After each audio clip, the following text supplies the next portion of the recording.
Personal animosity keeps Putin from meeting Zelensky. Meanwhile, Ukrainian drones hit Russia's oil refineries and Trump talks about his unusual friendship with Kim Jong Un.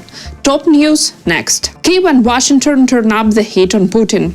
Ukraine and the United States are looking for new ways to pressure Vladimir Putin to bring him to the negotiation table. Ukrainian President Volodymyr Zelensky said so after meeting U.S. Special Envoy Kit Kellogg in Kyiv. Zelensky stressed Ukraine is ready for leaders meeting with Russia.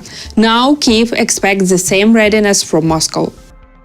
We discussed how we can influence the Russians, force them to engage in real negotiations and end the war. Sanctions, tariffs, everything must remain on the agenda. We are ready to talk in a leader's format. This is the format needed to resolve key issues. Now we need the same readiness in Moscow. The talks with Kellogg also focused on military cooperation, including the parallel mechanism for buying U.S. equipment with partner funds, and the return of Ukrainian children taken by Russia. Speaking at Ukraine's national prayer breakfast, Kit Kellogg said the work toward peace is ongoing. You know, you've seen the peace process we're working. It's working very, very hard. We're hoping to get to a position where in the near term we have, with a lack of a better term, security guarantees. That's a work in progress. The casualty levels are enormous. When you add the casualties of Ukraine and Russia combined, these are young men and women who fought and died. The casualty rates are higher than we had in World War II. U.S. President Donald Trump believes a personal rift between Putin and Zelensky is blocking a long-awaited summit. Because he doesn't like him. He doesn't like him. You know, they don't like. I have people I don't like. I don't like to meet with them. Sometimes I do like to meet with people I don't like. They don't like each other, really. The White House had earlier suggested Putin was on board, but the Kremlin never confirmed. No date, no plan. On Monday, Trump conceded he's not sure the meeting will ever happen. Later, he warned of serious consequences if a ceasefire deal isn't reached within the next 2 weeks. Ukraine hits 70% of Russia's oil refining capacity in a wave of drone strikes. Ukraine has intensified drone attacks on Russian oil refineries and export infrastructure, targeting the most vital sectors of President Vladimir Putin's economy as Washington pushes for a peace deal.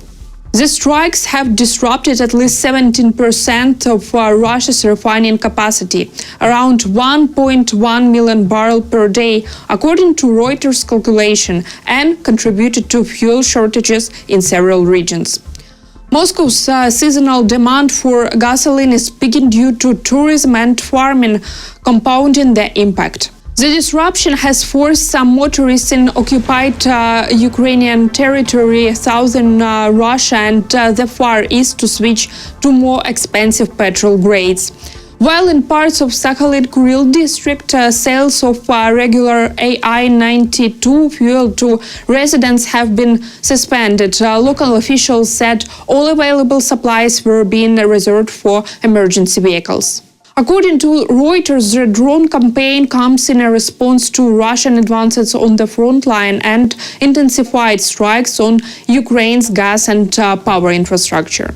It has also shifted more of Russia's crude exports to foreign markets at a time when the United States is urging China and India to scale back purchases of Russian oil. Trump says he's ready to meet Kim Jong Un again. U.S. President Donald Trump says he has a good relations with North Korean leader. He tells reporters at the White House he looks forward to another meeting. And yet I felt safe. I felt safe because I have a great relationship with Kim Jong Un. I hope it stays that way. I think it will. I have a very good relationship. I understand him. I spent a lot of free time with him, talking about things that we probably aren't supposed to talk about. And, I get along with him really well.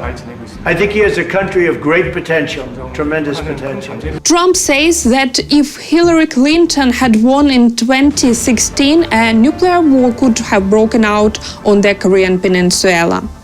US President met North Korean leader twice during the first term. The first summit was in Singapore in June 2018. They signed a joint pledge on denuclearization and restored diplomatic ties. The second summit came in Vietnam in February in 2019, but it ended without a deal. India to slightly cut Russian oil imports.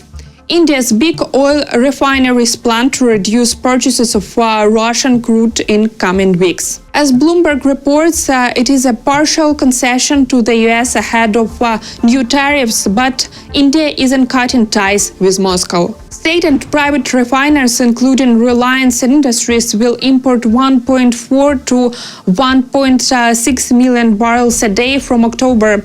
That's down from 1.8 million barrels per day earlier this year. The Trump administration is pressing India to cut its energy ties with Russia. Washington also wants to reduce US-India trade deficit. US tariffs are set to double to 50% on August 27. Officials say India's oil imports could shift if a trade deal with the US is reached. Changes also depend on whether Washington eases pressure over India's support for Russia's war in Ukraine. Russia plans to leave the European Convention for the Prevention of Torture and Inhuman or Degrading Treatment or Punishment. Russian Prime Minister Mikhail Mishustin announced the move in a draft decree, the Moscow Times reports.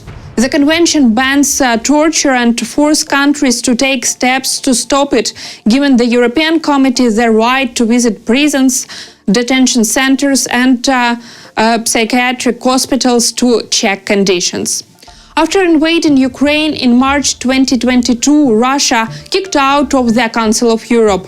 Since then, Moscow has ignored the committee's requests and refused to cooperate. Amnesty International says Russian forces are torturing Ukrainian prisoners on a systematic basis. They use electric shock, sexual abuse, and other brutal methods.